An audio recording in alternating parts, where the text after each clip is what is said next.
আমি আপনাদেরকে একটা কথা বলার চেষ্টা করেছিলাম যে আপনারা যদি এখানে 10 জন থাকেন, এই 10 জনকে নিয়ে আমরা স্বেচ্ছাসেবক দলটাকে এই গোপালগঞ্জ জেলায় আবাদ করার চেষ্টা করব। আপনারা একটা জিনিস কি মনে আছে আপনাদের, দেশনেত্রী বেগম খালেদা জিয়া চ্যারিটেবল দুর্নীতি মামলায় অবৈধভাবে এই ফ্যাসিস্ট ম্যাডামকে সাজা দিয়েছিল, আপনার কি মনে আছে?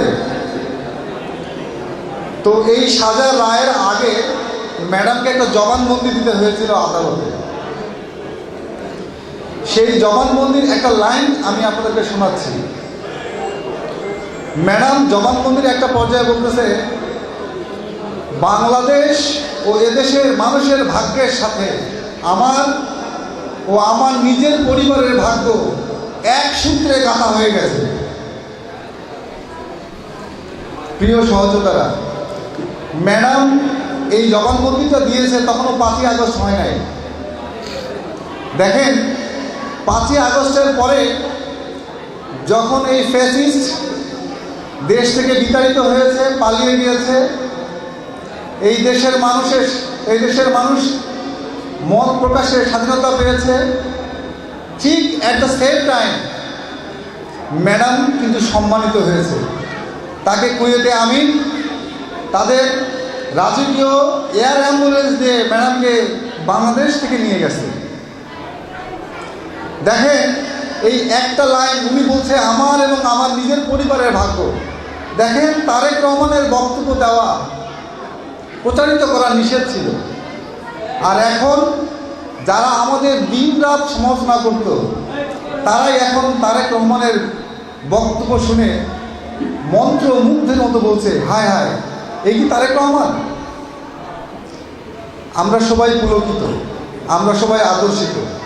আজকে আমরা গোপালগঞ্জের মাটিতে এসেছি অনেক বড় একটা চ্যালেঞ্জ নিয়ে, যে এই গোপালগঞ্জ জেলাটা আর 10টা জেলার মতো না।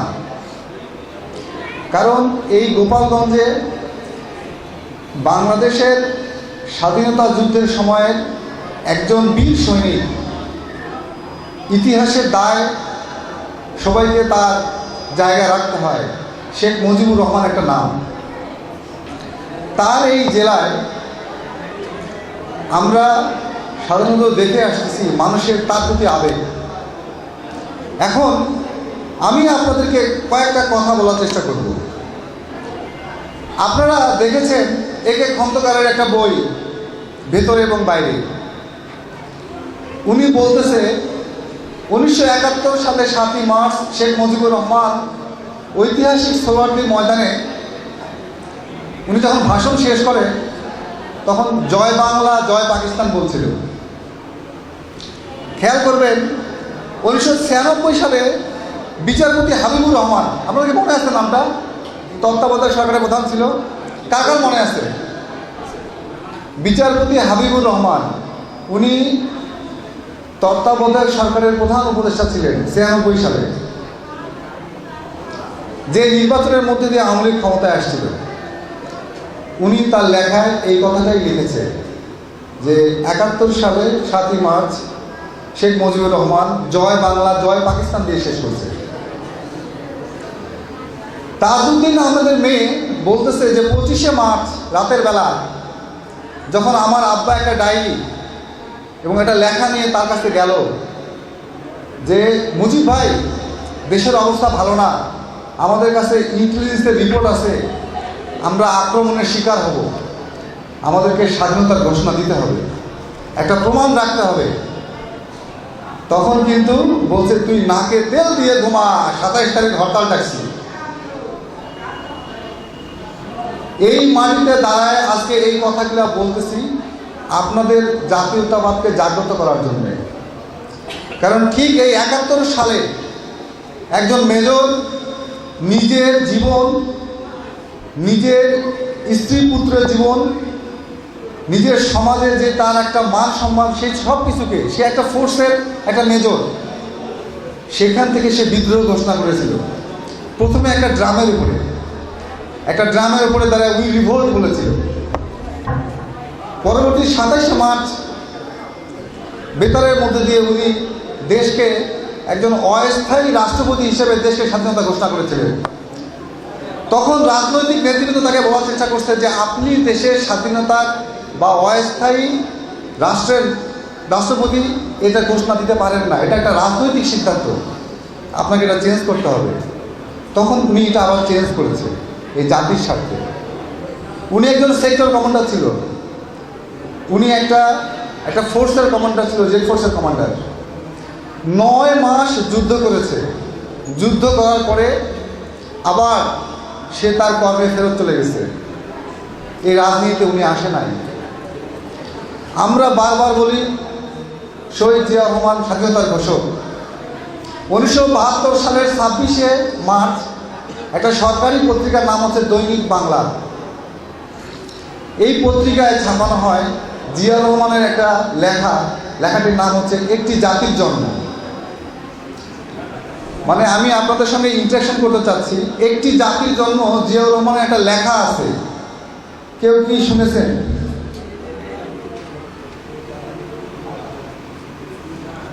কোনো সমস্যা নেই, আমি শেখাতে আসি নাই, আমি যা জানি তা আপনাদেরকে জানাইতে আসছি।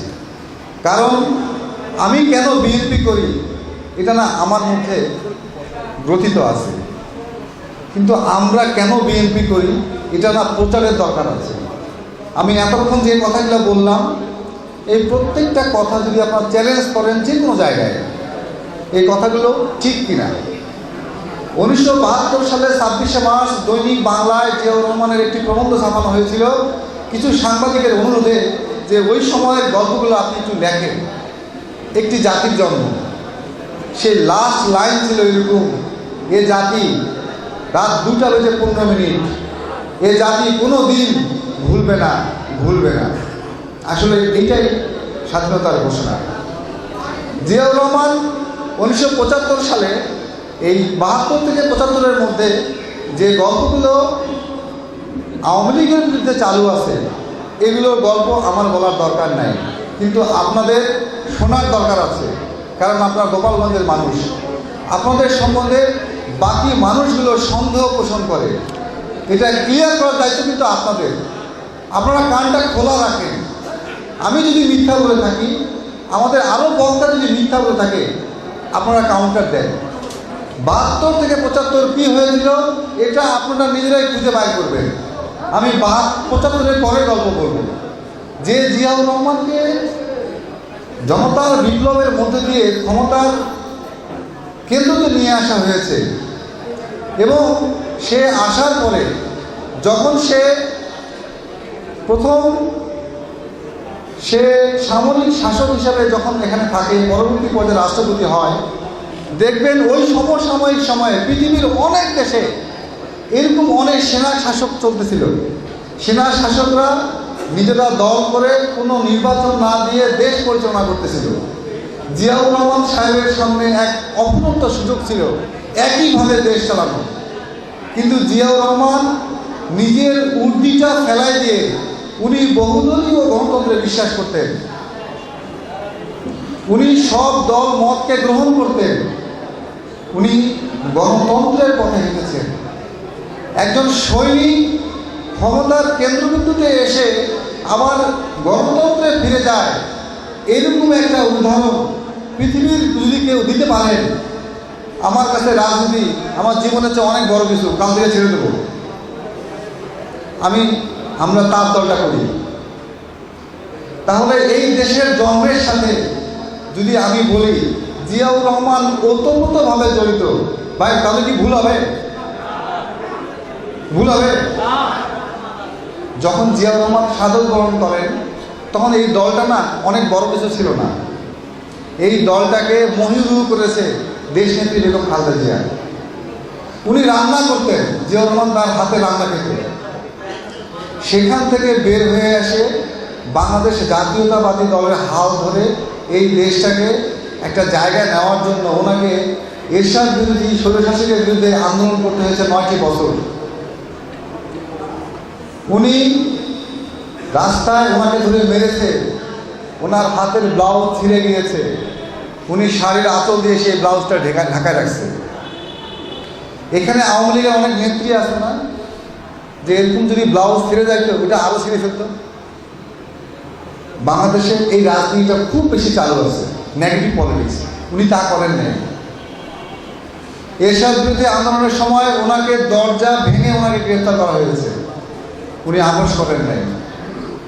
উনি ৮৬ নির্বাচনে এরশাদের সঙ্গে নির্বাচনে যাবে না ঘোষণা দিয়েছে যে আমরা যাবো না। আর শেখ সাহেবের মেয়ে চট্টগ্রামে এসে ঘোষণা করছিল যে যারা ৮৬ নির্বাচন করবে তারা জাতীয় বেঈমান। উনি কিন্তু পরের দিন ঘোষণা করছে যে আমরা নির্বাচনে যাব। তাহলে ভাই স্বঘোষিত জাতীয় বেঈমান শেখ সাহেবের বেটি না? আপনাদের এই মাটিতে দাঁড়ায় কথা বলতেছি, আমার কথা যদি মিথ্যা হয়ে থাকে, ভুল হয়ে থাকে, কারণ আমি এটুকু বিশ্বাস করি যে এখানে যারা বসে আছেন তাদের পরিবারের কেউ না কেউ এই শেখ সাহেবের মেয়ের রাজনীতির সঙ্গে জড়িত আছেন বা ছিলেন। আমার কথা হচ্ছে যে আপনাদেরকে আমার এই কথাগুলো শোনানো দরকার, যে আপনারা তাদেরকে যে বলেন এই কথাগুলো সত্য কিনা, তাদের কাছ থেকে এই প্রশ্নগুলোর উত্তর নেন। আপনারা ক্লিয়ার হন যে দলটা করতে যাচ্ছেন এই দলটা আসলেই একটা সহি শুদ্ধ দল কিনা। যখন আপনি এই প্রশ্নের উত্তরগুলো পাবেন তখন আপনি কথাগুলো মানুষকে বলতে পারবেন। দেশনেত্রী বেগম খালেদা জিয়ার হাত ধরেই এদেশে নারী শিক্ষার অগ্রায়ণ হয়েছে, বিনা বেতনে মেয়েদেরকে পড়ার সুযোগ হয়েছে। এদেশে মুক্তিযুদ্ধ যে চেতনার বলি বৃদ্ধি করত শেখ সাহেবের মেয়ে, এদেশের মুক্তিযোদ্ধা মন্ত্রণালয় দেশনেত্রী বেগম খালেদা জিয়ার হাতে গঠিত। আমি আপনাদেরকে প্রথমে একটা উক্তি বলেছিলাম, বাংলাদেশ এবং এদেশের মানুষের ভাগ্যের সাথে আমার ও আমার নিজের পরিবারের ভাগ্য এক সূত্রে কথা আছে। এই কথাটা বলছে দেশনেত্রী বেগম খালেদা জিয়া। এখন আমি দুইজনের কথা বলেছি তার পরিবারের, জিয়াউর রহমান এবং দেশনেত্রী বেগম খালেদা জিয়া। এখন বলবো তারেক রহমানের গল্প। এই তারেক রহমান, তার বাবা রাষ্ট্রপতি ছিল, তার মা প্রধানমন্ত্রী ছিল। আপনারা আপনাদের আত্মীয়স্বজন যারা আছে বা আপনাদের পরিচিত বন্ধু বান্ধব প্রতিবেশী আছে, ওদেরকে জিজ্ঞাসা করবেন তো যে ৯১ সালে বিএনপির ক্ষমতায় এসেছিল, ২০০১-এ বিএনপির ক্ষমতায় এসেছিল, তারেক রহমান দুবাই কয়বার গেছে, আমেরিকা কয়বার গেছে, থাইল্যান্ডের পাতোয়াতে কতবার গেছে। আর জিজ্ঞাসা করবেন বাংলাদেশের এমন কোনো উপজেলা নাই যেখানে তারেক রহমানের পায়ের চিহ্ন পড়ে নাই। কারণ উনি এমন একজনের সন্তান যে জিয়াউর রহমানকে মানুষ তার দরজায় পেয়েছে, দরজা খুলে দেখে জিয়াউর রহমান। জিয়াউর রহমান গোটা বাংলাদেশ এমনভাবে চষে বেড়াইছে, কেউ জানতো না যে আজকে জিয়াউর রহমান এই গোপালগঞ্জে এখানে আসছে। দেখে যে মানুষ দরজা খুলে দেখে জিয়াউর রহমান। পৃথিবীর কোথাও নাই রে ভাই, একজন রাষ্ট্রপতি কোনো একটা দেশে প্রত্যন্ত অঞ্চলে যাচ্ছে, সেইটার যে প্রচারণা হয় তা বলার অপেক্ষা রাখে না। কিন্তু এদেশের মানুষ জিয়াউর রহমানকে দেখছে তার বাসার সামনে, জানলা খুলে দেখতেছে জিয়াউর রহমান। এক বুড়ির কাছে যা বলতেছে আমাকে কিছু খাবার দাও, আমার খিদা লাগছে। কয় আমার কাছে তো কিছু নাই। কয় তোমার এত জায়গা আছে, তুমি একটা মুরগি পালতে পারো না? একটা মুরগি থাকলে তো তোমার ডিম আমাকে দিতে পারতাম।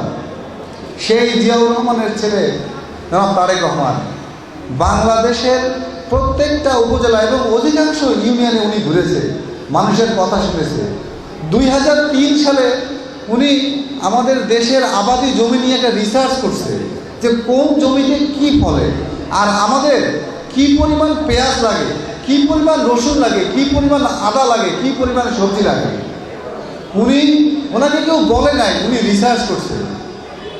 উনি একমাত্র মানুষ যে ২০১৬ সালে ভিশন 2030 উনি বলতেছে যে আমাদের সংসদ হবে দ্বিকক্ষ বিশিষ্ট।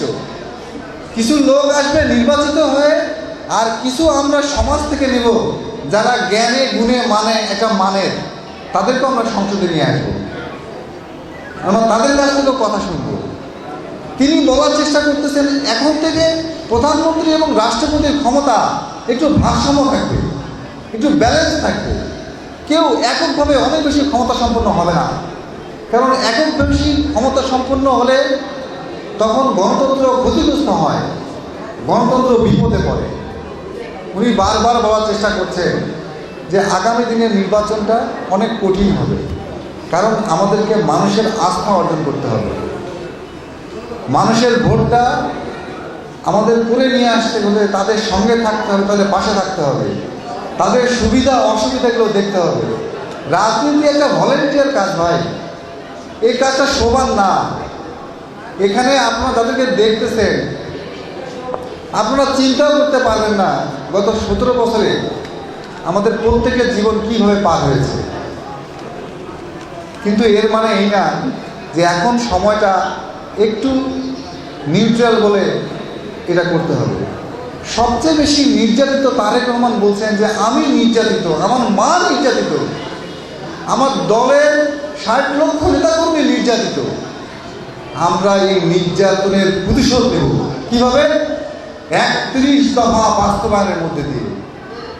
দেখেন কতটা উদার হলে উনি বারবার বলছে ভাই আমরা প্রতিবাদ, প্রতিরোধ, প্রতিহিংসার রাজনীতি করব না। উনি বারবার বলতেছে, তা উনি যদি এগুলো করেন আপনারা তাকে ধরবেন না? যদি কখনো দেখেন যে তারেক রহমান এবং তার দল প্রতিহিংসা এবং প্রতিশোধের রাজনীতি করতেছে, তখন কি আপনারা তাকে ভোট দেবেন? উনি আপনাদের সামনে এই চ্যালেঞ্জটা নিয়ে হাজির হয়েছে। আপনাদেরকে আমি আমার জায়গা থেকে বলার চেষ্টা করেছি, দেখেন এই গোপালগঞ্জের মাটিতে আমাদের একজন যোদ্ধা,